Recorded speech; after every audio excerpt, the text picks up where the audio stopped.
अभी वर्तमान में समग्र शिक्षा अभियान के द्वारा सभी राजकीय विद्यालयों में निःशुल्क यूनिफॉर्म वितरित की गई है। उस निःशुल्क यूनिफॉर्म को हमें शाला दर्पण पे किस प्रकार से बच्चों को वितरित करना है, किस प्रकार से उनके डीबीटी के माध्यम से जो सिलाई के रुपए उनके बैंक खातों में आएंगे उसकी प्रोसेस करनी है। तो ये सब चीज़ें यदि हमें देखनी है तो आप इस वीडियो में बने रहिए। नमस्कार दोस्तों, grow with Sanjay YouTube channel में आप सभी का स्वागत है। तो आज हम देखेंगे इस वीडियो के माध्यम से कि हमें किस प्रकार से जो राजकीय विद्यालयों में अध्ययनरत विद्यार्थी हैं उनको जो निःशुल्क यूनिफॉर्म मिली है उनको ऑनलाइन उनका डाटा दर्ज करना है, किस प्रकार से उनके डीबीटी के बिल बनाने हैं। तो इसके लिए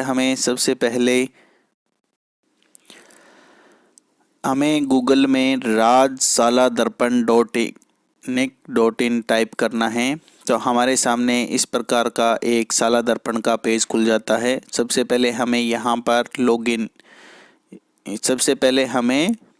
पर नीचे की तरफ चलना है। यहाँ पर कुछ ऑप्शन दिखाई दे रहे हैं, इसमें हमें एक ऑप्शन देखना है।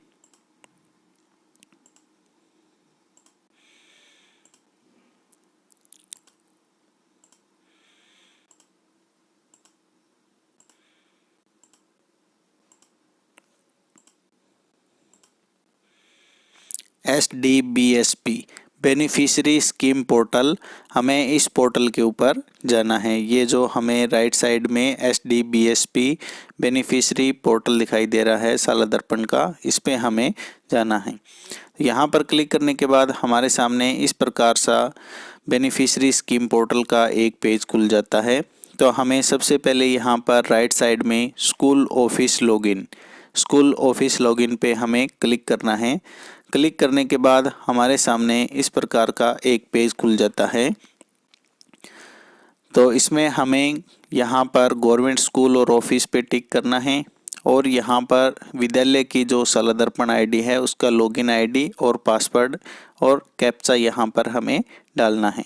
कैप्चा डालने के बाद हम लॉगिन करेंगे तो हमारे सामने इस प्रकार का एक मेन पेज शाला दर्पण पर बेनिफिशरी मॉडल का खुल जाता है। यहाँ पर हमारे सामने स्कीम चेंज, यहाँ पर इस प्रकार का एक सबसे पहले पेज खुलेगा जिसमें हमें सेशन 2023-24 करना है और स्कीम के अंदर हमें यहाँ पर student uniform stitching amount scholarship, इसके ऊपर हमें क्लिक करना है। यहाँ पर क्लिक करने के बाद हमें सबमिट करना है और इस प्रकार का एक पेज हमारे सामने खुल जाता है। यहाँ पर हमें व्यू ऑल काउंट्स, यहाँ पर हम देख सकते हैं हमारे पास कितने विद्यार्थी हैं टोटल जैसे यहाँ पर आपके विद्यालय में जितने भी विद्यार्थी हैं वो एलिजिबल स्टूडेंट यहाँ पर दिखाएंगे। अभी हमने अप्लाई नहीं किया है, अप्लाई करने के बाद यहाँ पर दिखाएगा और फॉरवर्ड करने के बाद यहाँ पर दिखाएगा। सबसे पहले हमें यहाँ पर लेफ्ट साइड में यूनिफॉर्म स्टेटस, इसके ऊपर जाना है। ये ऑप्शन पे हम क्लिक करेंगे तो इस प्रकार की वार्निंग आपको दिखाई दे सकती है जिसमें लिखा हुआ है cloth distribution not allowed as no uniform cloth received from block. यानी अभी तक यदि पीओ ने या ब्लॉक स्तर पर अभी तक आपको ऑनलाइन जो यूनिफॉर्म है वो आवंटित नहीं हुई है। यानी आपको ऑफलाइन तो आपने शायद वहाँ से पैकेट वो प्राप्त कर लिए हैं, परंतु ऑनलाइन अभी तक वहाँ से वितरित नहीं हुई है। तो जब तक वहाँ से ऑनलाइन वितरित नहीं होगी तो यहाँ पर नहीं दिखाएगा। जब हमारे पास ऑनलाइन यहाँ पर आ जाएगी तो हमें यूनिफॉर्म स्टेटस में इस प्रकार से डाटा दिखाई देगा। ये देखिए, हमें यूनिफॉर्म स्टेटस पर क्लिक करने के बाद क्लास वाइज डाटा दिखाई देगा। हमें सबसे पहले जिस भी क्लास के बच्चों को यूनिफॉर्म वितरित करनी है तो यहाँ पर जो क्लास दी हुई है इसमें से हम क्लास सेलेक्ट करेंगे और बच्चों की लिस्ट है हमारे सामने आ जाएगी और यहाँ से हम यूनिफॉर्म क्लॉथ गिवन, यहाँ से जिन जिन बच्चों को वितरित करनी है ऑनलाइन उनके ऊपर हमें टिक करना है। उसके बाद हमें लेफ्ट साइड में जो ऑप्शन दिखाई दे रहा है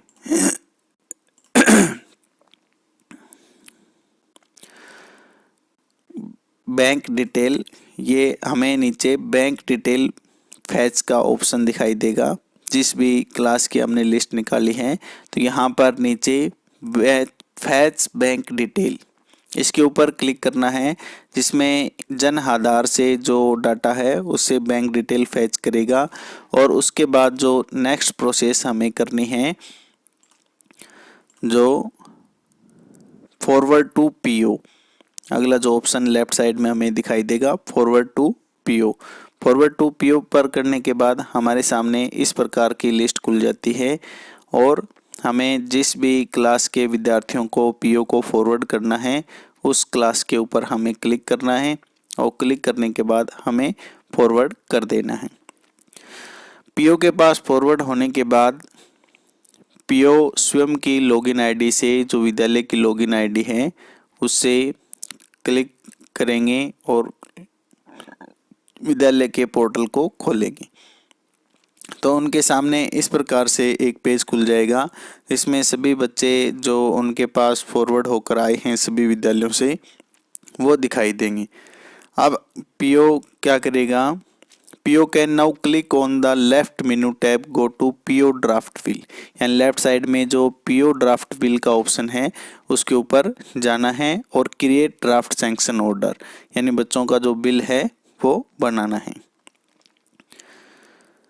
ये स्कूल वाइज बच्चे हमें दिखाई दे जाएंगे। यहाँ पर जिन जिन स्कूल के बच्चे हमारे पास पीओ परिक्षेत्र में आते हैं उन विद्यालयों के जो फॉरवर्ड होकर हमारे पास आवेदन आए हैं तो वो आवेदन हमें यहाँ पर दिखाई दे जाएंगे।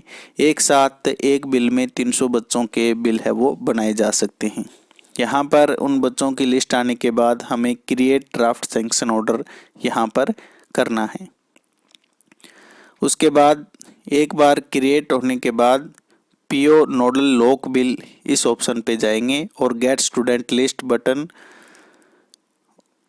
यानी पीओ नोडल लॉक बिल, यानी उस बिल को क्रिएट करने के बाद हमें उस बिल को लॉक करना है।